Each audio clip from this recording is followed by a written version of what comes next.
in an athlete, you want them to be, slow on the inside and fast on the outside.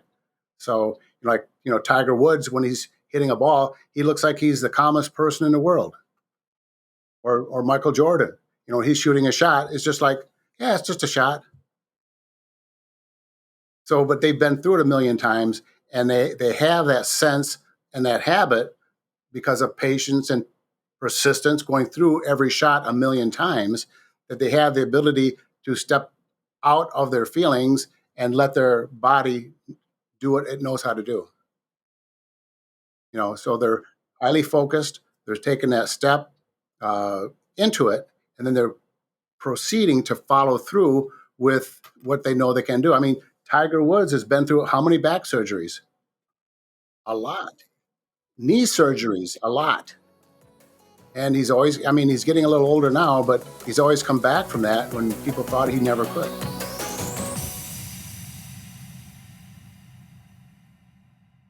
Welcome, Jeff. Hi, Robbie. Thanks for inviting me.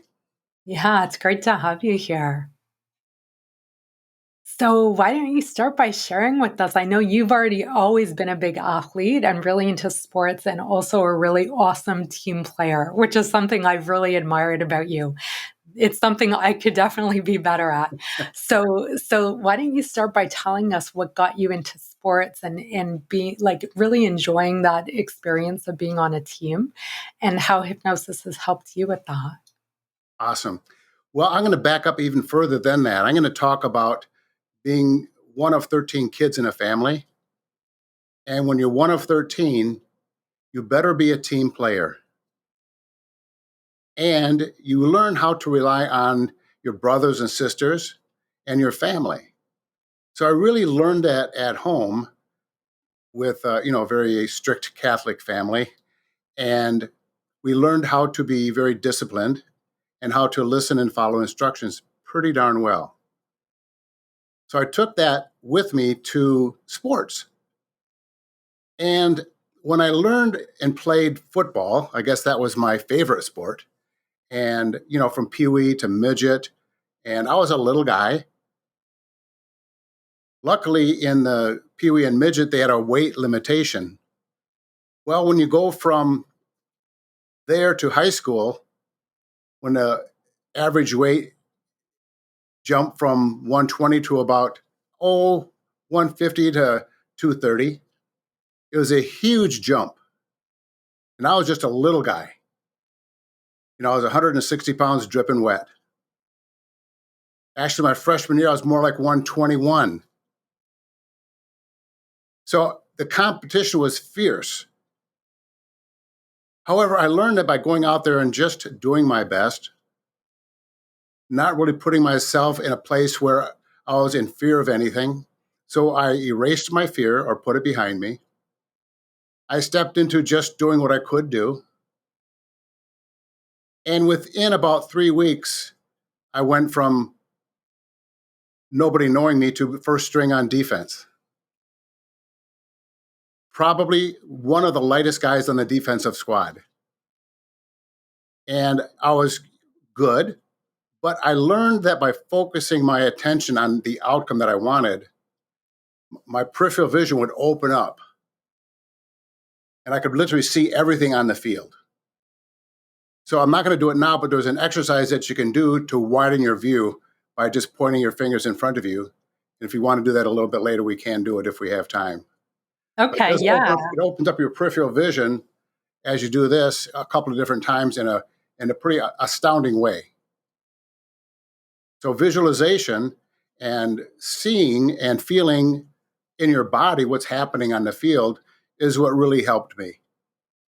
And I used that ability in my freshman and my sophomore year in high school. And my junior year, I actually hurt my back and could not play. And so I missed a year of football, a year of wrestling, and some other things. So I had to really use my mind to kind of, number one, talk my dad into letting me playing with a bad back, and then the coach. So you had to learn to be persuasive, and you had to prove that you could do it. So it was like going out again, the underdog, and learning that just do my best. And within a few weeks, and I was basically pretty surprised, I was first string on defense. What I was unaware of was they threw me at, I don't know how much you know about football in Canada, but here the line is very big. They put me at a pulling guard at my senior year at 160. I was blocking guys that were 230, so like almost twice my size. So I learned that by visualizing, holding my position, pushing through, trusting my teammates or my family, because you become a family. You know, it's not just a teammate. You're like a family that works intricately together, physically, mentally, spiritually, and emotionally. So there's so many lessons that you learn from family into sports and how to work in a group setting, how to depend on other people in your group, that you don't always have to be the star. That if you're just out there doing what you do, you're going to shine at what you need to do. So when I'm working with athletes, they are so much fun. You know, we do so many things that I've already learned here in the hypnosis business, working with, stress management, working with weight people and smokers. Athletes are the best because they are people out there that want to do better. They're kinesthetic. If you can just get them to blend the kinesthetic feelings with them into the visual and guided imagery, and then teaching them how to create an outcome that they want that's better. When I'm working with athletes here, I work mainly with, let's say, kids about 8 years and older. But usually it's when they're transitioning from grade school to junior high. Every time they go up a level, the competition gets much stricter and much heavier. So there's that bump that they need to learn how to cope with each time they go up a grade level or each time they go up a category. And this can happen in football, baseball, gymnastics. It can happen in t-ball or anything out there. Volleyball, any of those sports out there, the techniques are very similar. So as I'm teaching them how to do certain exercises as they come in for a client, they really begin to excel almost from the first day. Their parents can see improvement, their coaches can see improvement, and they feel more confident with themselves. So normally when they're coming to see me, they usually have some kind of an issue. Like Marissa came to see me, and she's from Omaha, and she played with a Creighton University basketball team. And she came to see me because she was a fifth-year senior, which means that she was an injured player, so she got an extra year. And she had so many things going against her. One, an injury. Two, most of the other players didn't really want her there because it was her fifth year. So she was a little off on her game. She didn't have the confidence that she had before. So we did things with helping her with her self-confidence, helping her to visualize, seeing the ball, but also helping her to deal with the other players on her own team, helping her to see where she was at, where they're at. How can they integrate her abilities into the team so that they felt like a family, not just like individuals playing different positions. So the integration process of an athlete is there's a lot of mental. It's a lot of mental stuff happening. I mean, she had the physical skills, but the mental block that she had were very powerful. So she went and worked with me for a number of different sessions, and I wouldn't take a testimonial from her at that time because she was still in school. So after she graduated, she came back and we sat and talked for a while, and she gave me an endorsement where she was working with a pro team overseas where she was getting her stuff together so she could play professional basketball. That's how much this helped her with her confidence and her ability to play the game. I have a person right now, a golfer. Okay, he says 21 years old, plays at a university, and he came to see me because he had certain, not a gip, but when he got really pressure, his game went to hell in a handbasket, let's just say. And so I worked with him. Number one, the first session, we did some stuff together where we just got him to do more guided imagery and feel more confident with himself. And then we got him to step into and create more power and more focus on the golf course. There's a movie out there, Bagger Vance. It's an old movie. It's probably been out, I'm going to say probably in the mid 80s to late 80s. And it's about a golfer. I think Matt Damon stars in it. I'm not sure. But he's a very good golfer. But he came back from duty in World War II, I believe. And he went through some really bad mental stuff. At any rate, they put this tournament together with a couple of very good golfers, pro golfers. And that's a journey that he went through. And he had a professional coach, I forget the guy's name, but it was in the movie. It was pretty darn dramatic, and how he got Matt Damon to. There's this one shot in the movie where I'm going to say it's about a 240-yard par three. It's been years since I've seen the movie, and as he sits down, he looks at that par three, and it's out like you can barely see it. And in about 5 to 10 seconds, as he's looking at it, the picture came up so close, it was like him looking me in the face almost. That's how close in his vision that hole looked. And so his perception changed a lot. And he didn't hole it, but he got just a couple of feet away from it. So the visualization techniques that they learn in the process, the confidence that they learn along the way, helps them to muster up the courage, the sense of happiness, joy, adventure that they know they can get from doing it. I had a young gal from baseball. I believe she was a freshman in Omaha. And she came to see me because she felt like her coach didn't like her, because he was always yelling at her. Okay. So we helped her to change that perception where to at least filter all that negative stuff away from her. And you've done that with your clients many times, I know, but it's a technique that I taught her, and it works so well. She eliminated the fear of the coach. They started communicating in a very healthy and powerful way. She got on first string within probably a month or less.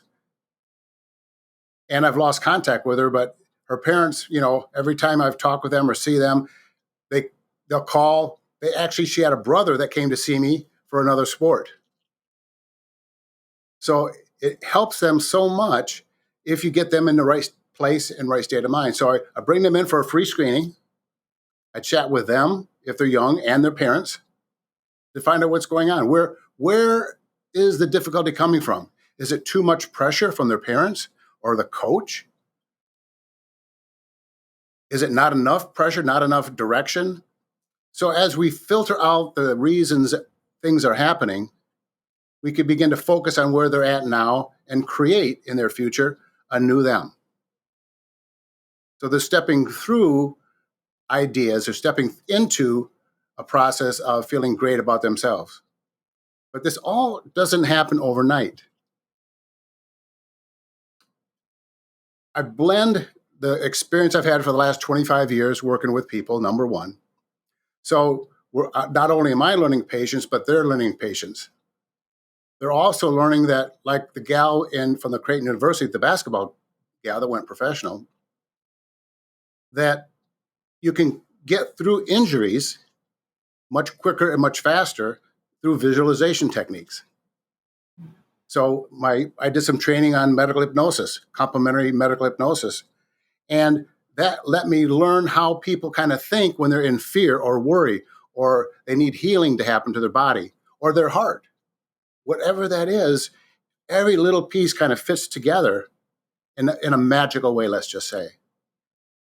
Mm-hmm. So athletes are the most fun. They're sincere. They want to improve.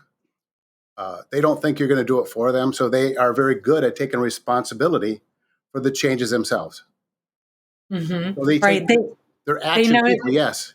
Yeah, they know nobody can do your push-ups for you, right? Yes, Other people think that's possible. yes. Some people think that, yeah, they can lose 200 pounds just by sitting, watching TV, and eating Twinkies. You might cut that. I'm not sure. That's a good thing to say. But Yeah. it is about belief, and it's about Mhm. changing belief. And there's hypnosis gives you the structure to change belief. And I love to use the story about, at one time you believed in Santa Claus. So when you were a small child, you learned that there was no Santa Claus. So you went through the grieving process. First, you got denied it. Then you got angry. And then you got, well, maybe. And then you went into kind of almost sadness or depression until you finally went into acceptance that it's just the way it is.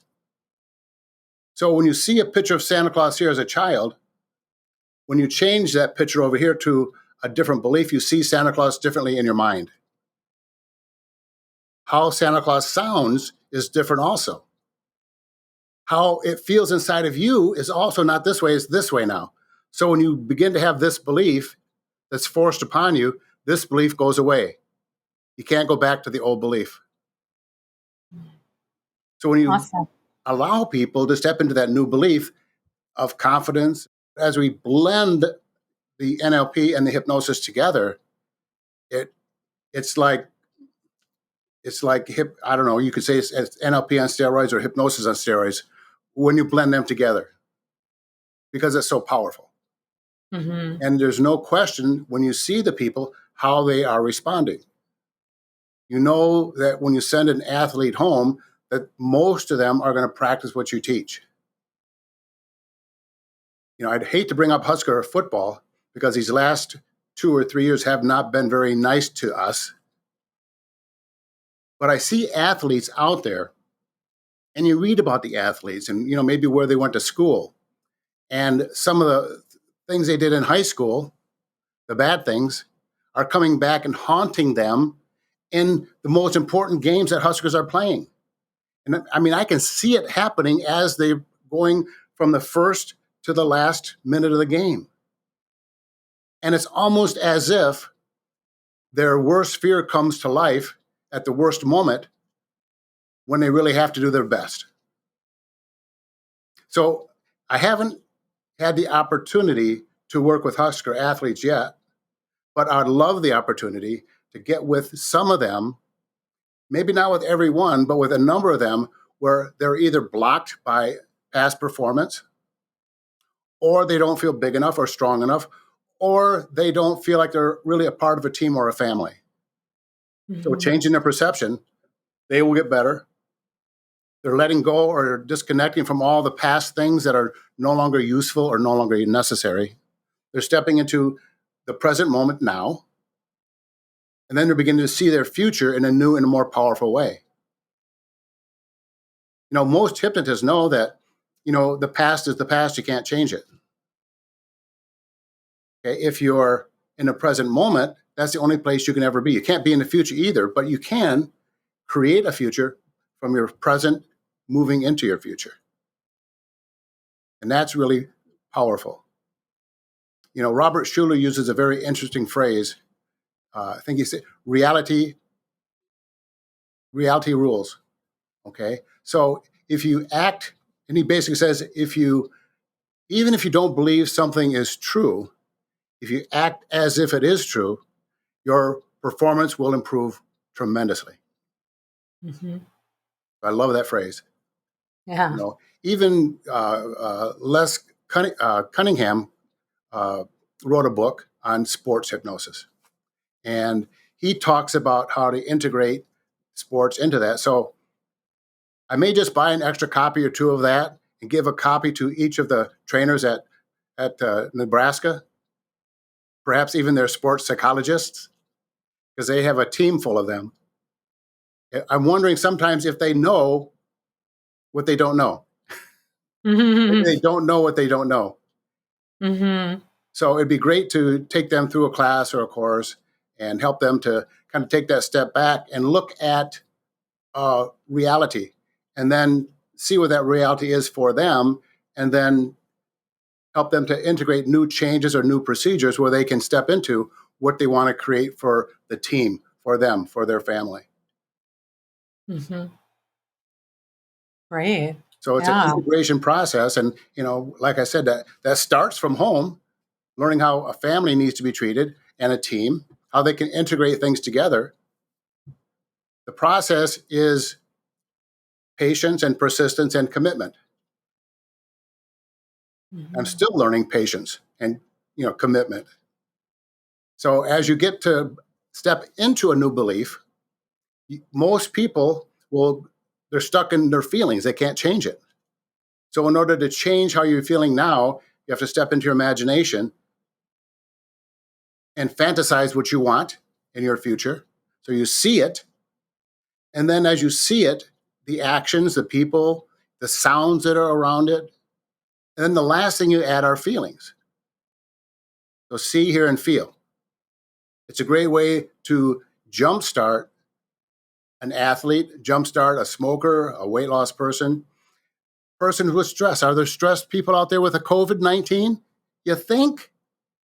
Just when you think it's over, the new Delta force pops in. Mm-hmm. And so people go back into fear. They go back into worry. They go back into panic. Mm-hmm. So there's a Yeah. way of moving through that is safe and comfortable. This view of choosing to interact with life in this way about what do you want and building what you want and being in that really good zone is really important for everybody, because I look at it like we're all Olympic athletes of our own lives. Yes. And so being able to be in that resource state and make those choices and focus that way is helpful for just about everybody, no matter what you're doing. Yeah. So I I agree. think sports illustrates like how it happens with athletes in sports is a great real life example of how your game could be in the zone or it could be off, and how your state of mind has a huge impact on how that happens. Yeah.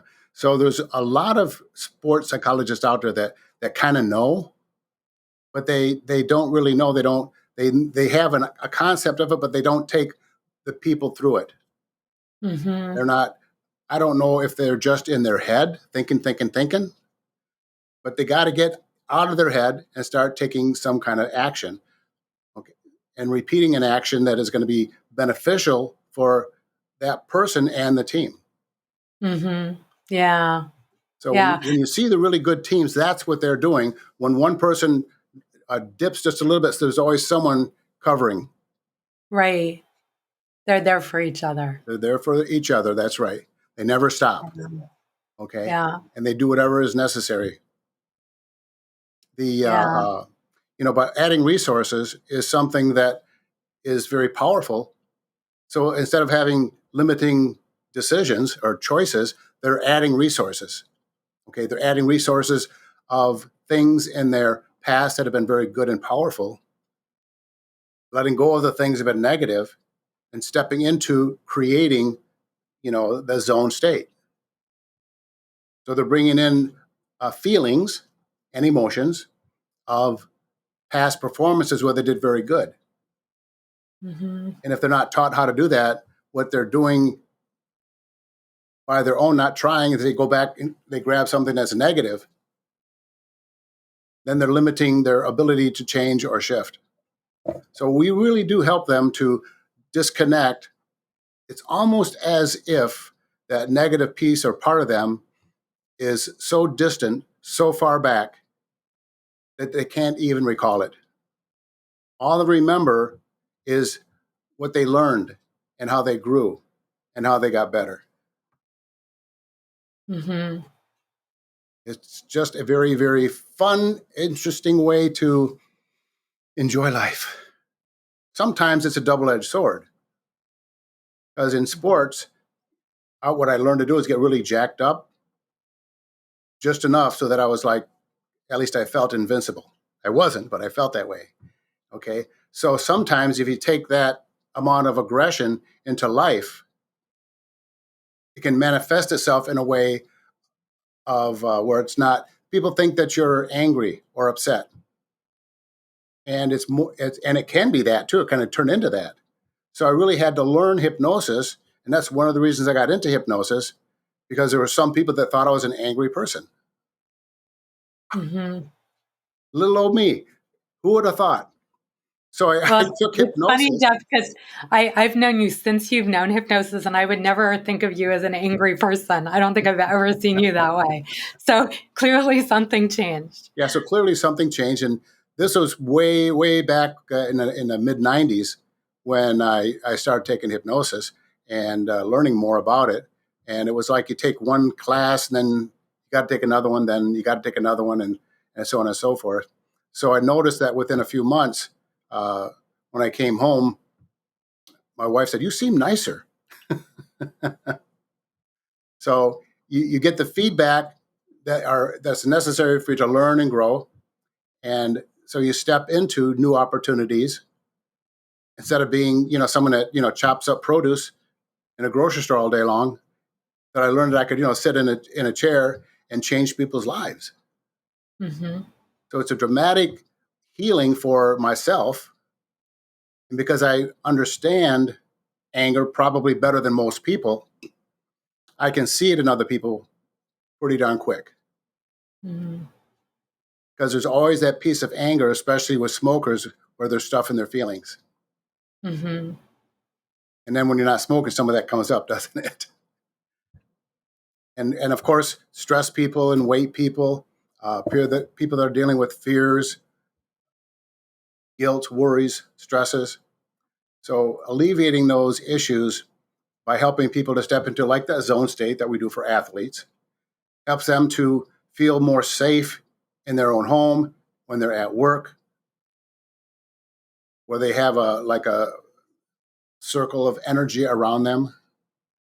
It helps to filter the negativity coming at them, whether it's, the other player or whether it's a person in your life. Doesn't really matter. You want to be able to take in the parts that are working with you instead of going in your head and going, I should do this, but I want to do that. I should do this, but I want to do that. So if you're fighting with yourself, you've already lost. So you want all parts of you to come together in a powerful and beneficial way, so that all parts of you are working to create resources, to create adventure in your life and your future. Mm. So eliminating the old, unwanted, unneeded, unuseful thinking, bringing them back into a reality that's more beneficial for them. So you're creating sometimes a whole new, complete reality for that person. Mm-hmm. Yeah, great. So one thing that I'd love to explore with you, Jeff, is the thing I've observed in working with athletes is that often if they're really excellent at their sport, usually if they're coming for help with hypnosis, they are, Yes. and they're either on like a AAA team. Do you have AAA teams in the States? Where they're like the super competitive kids teams, or they're doing it professionally, or they're preparing for the Olympics. So usually they're doing something pretty competitive if they come see us. Most of the Um, time, yeah. Most of them are in two or three yeah. different sports. Yeah. Yeah. And so one thing I've observed with many of them is that because they are so talented and driven and involved, they almost grow up from a pretty young age feeling like that defines them, or they really associate their sense of self-worth Right. with excelling at the sport, Right. and that it can get in their way because it can create too much pressure.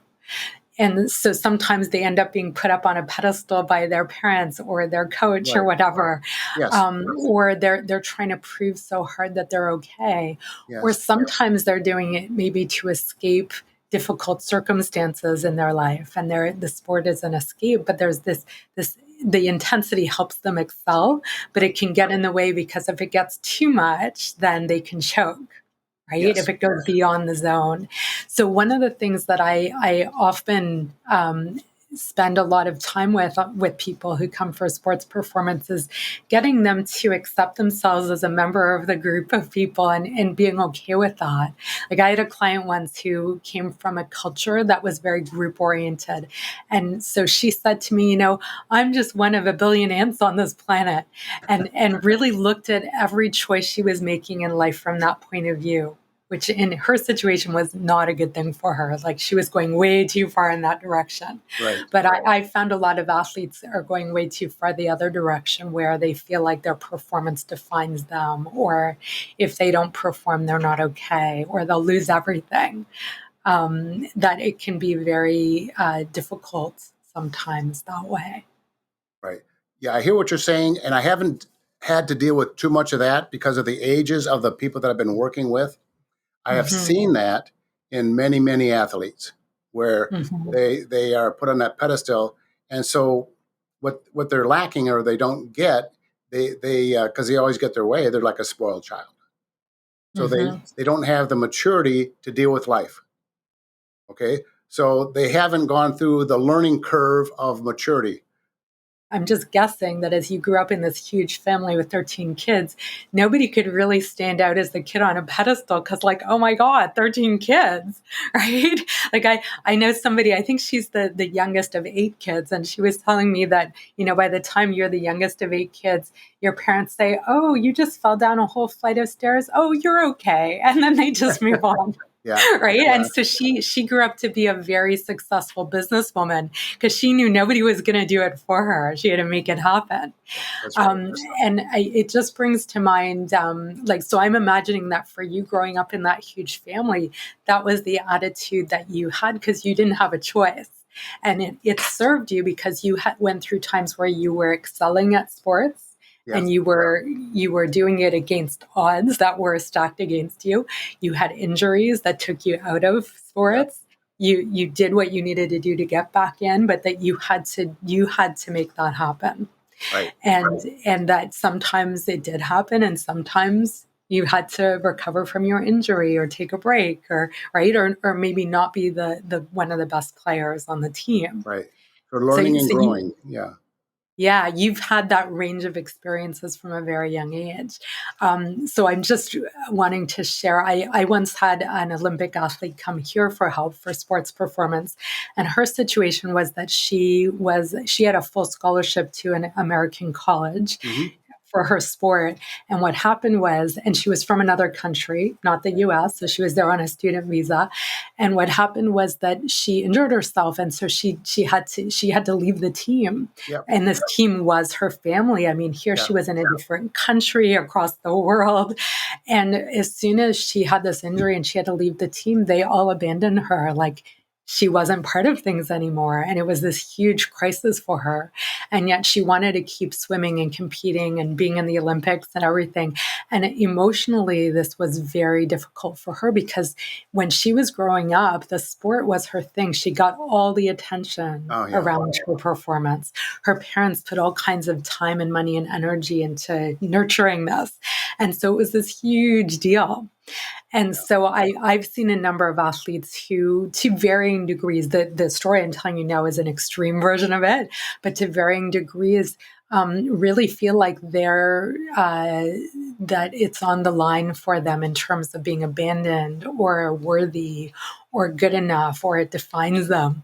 Many athletes have injuries, and when they do, they might not be able to play anymore on their team, or they might have to take a break. And like, how do they handle that, right? When we have success, what goes up must come down. And That's so right. when athletes go through that change, I often help my clients make peace with it ahead of time, like expect it to happen so that they can get the monster out of the closet ahead of time, so that when something like that does happen, it's not such a huge deal. Yes. So I just wanted to explore that a little with you, because I think that at least for athletes who are really excelling, or many people who excel at other things in life. This is, we're talking about sports right now, but this really could apply to anything. How can we humbly accept the ups and downs and be one of a billion ants and be okay with it, and then be able to go and excel when it's time to excel? Yeah. Well, what you're saying is true. That's one of the reasons why I like both parents to come with the person if they can. And I don't care Mhm. if that person or that it's a child or someone that's 15 or 19 or even 30. If I can know what's going on in the background, it's going to tell me a lot about what that child or that athlete is going through and how I'm going to work with Mhm. them to get them to change. But more times than not, it's their parents. Mhm. Okay. So it's, And so, yes, I yeah, hear you. So when they're kids, we have the advantage of being able to incorporate the parents in the hypnosis program yes, and give them feedback. And we do that a lot where the parents will have sessions and they learn what the kids are yes, learning, exactly. and which is great. But when we're dealing with people who are already adults, they still have that challenge, but we can't, right? The parents are inside of them by the time they're adults. Well, their parents are really big children. We're all Mhm. children on the inside anyway. And so parents that are working with their child or pushing them too hard or not giving them the breathing room they need to mature into their sport or get the accomplishments that they need, they put, that's the thing, when they put too much pressure, they're going to do worse. Not Mhm. enough pressure, they'll do bad. So there's that balance that an athlete needs to have physically, mentally, spiritually, and emotionally that helps them to perform better in that process. So they see things more clearly, they're more focused. So in an athlete, you want them to be, slow on the inside and fast on the outside. So like, Tiger Woods, when he's hitting a ball, he looks like he's the calmest person in the world. Mhm. Or Michael Jordan, when he's shooting a shot, it's just like, yeah, it's just a shot. So, but they've been through it a million times and they have that sense and that habit because of patience and persistence going through every shot a million times, that they have the ability to step out of their feelings and let their body do what it knows how to do. Mhm. So they're Yeah. highly focused, they're taking that step uh, into it, and then they're proceeding to follow through with what they know they can do. I mean, Tiger Woods has been through how many back surgeries? A Yeah. lot. Knee Yeah. surgeries? A lot. And he's getting a little older now, but he's always come back from that when people thought he never could.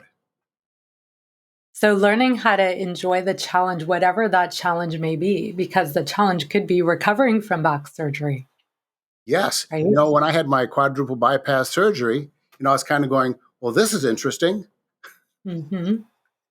But it was Yeah. just kind of going through an experience. And it was an experience.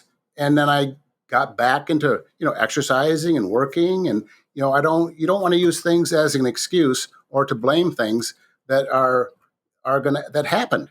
You are simply a person, present moment, creating a step by step process of creating a future for yourself and for your family. Mhm. So So I visualization, yes, yeah, I think what's useful here is really helping people separate how they feel about themselves or their acceptance from their performance. Because how a useful way to do this is to enjoy the challenge, to learn from everything that happens, to have a sense of humor about it, well, to love the thrill of taking it to the next level without it feeling like it defines who we are. but if they hate themselves, it's hard to be nice to other people. Yeah. It's also great to know that it's much better to be on the playing field challenging yourself than the person in the sidelines yelling and screaming at the players. Right. And so, I mean, it's fun to be a Yes, spectator, but in life, to be willing to participate and challenge yourself and focus on that yes, is a much more useful, no matter what it is that yeah, whatever field you're playing on, to put your awareness there yeah. makes your Well, life a that's a lot more good worthwhile. message for your listeners, and that's a good message for my listeners. Okay, so Yeah. as we move forward, we're creating something that we like each other just doing this, but also creating an environment or a place that is safe for people to come to, so they can get their life back on track or create a better life for themselves or their family. And, that's if that happens, it's worth $1 million. It sure is. And athletes know that there's no way their performance can be perfect every time. They might have like an awesome shot or an awesome game, but they have to face the ups and downs and the imperfections of that. And I think some people who haven't maybe had experiences like that are really worried about making a mistake or things not going so well. So being willing to be out on that field and just doing it, and whether it goes great or terrible, and learning from it, I think is a great way. It's a great approach to living a full life. Yeah, I think it was Abraham Lincoln that he lost like 21 times before he won anything. And so that's patience and that's persistence. Yeah, awesome. So is there anything else you want to share with us? No, I just want to mention that, I do have my school here. We didn't talk too much about that, but I want people to know that, whether they're needs sports enhancement or they want to learn and train to be a hypnotist because they really like helping other people, then, they could call me or visit my website. And I don't know if you should say that out loud or you're just going to. Yeah, go ahead. Okay. Yeah. So, Jeff Martin, and my phone number is 402-202-2577. That's my cell number. I'm always near it. I answer all my calls, or I will return the call if I'm with a client. All right. Well, thanks, Jeff. So people can reach you at LincolnHypnosisCenter.com. Yes, is that right? Yes. LincolnHypnosisCenter.com or OmahaHypnosisCenter.com. Yes. Okay, and if perfect. They can sign up on my webpage through a couple different services that we use. If you want me to get back in touch with you, I can either text you or call you or email you or both. Okay, great, good. And you can also go to hypnosistrainingcanada.com to find out more about how hypnosis training can help you. We've got lots of free resources where you can apply them to help yourself or your family or friends. And when you're ready for the live experience, I'm happy to meet with you for a free hypnosis consultation to see if this kind of training is a good fit for you. Yes, yes, you do. I see your website many times. I've been on your page many, many, many times. Mm-hmm. I've learned a lot from it. So thank you very much for having it out there for people like me and the whole world. Yeah, well, thank you too, Jeff. You're out there too. So we're all doing this as a team. We're a team. We're a family, aren't we? Yeah. We have a great time when we get together. Yeah, awesome. Great. Well, thanks so much. If you love to challenge yourself in sports or in other ways, next week's podcast is for you. Hypnotist Jeff Martin will be sharing with us how hypnosis can help you excel at sports and be a great team player and use these skills to do amazing things in every area of your life. And if you're wanting to discover more about how hypnosis training can help you, go to hypnosistrainingcanada.com and schedule your free consultation. Remember to click the button to subscribe, share this podcast with a friend, and please leave us a review so you can help others benefit from the podcast too. Until next week. You've been listening to The Hypnosis Show with Robbie Spear Miller. Tune in next time to learn more about how you can change your life with hypnosis. And if you are interested in learning more about training opportunities, go to hypnosistrainingcanada.com and schedule a free consultation.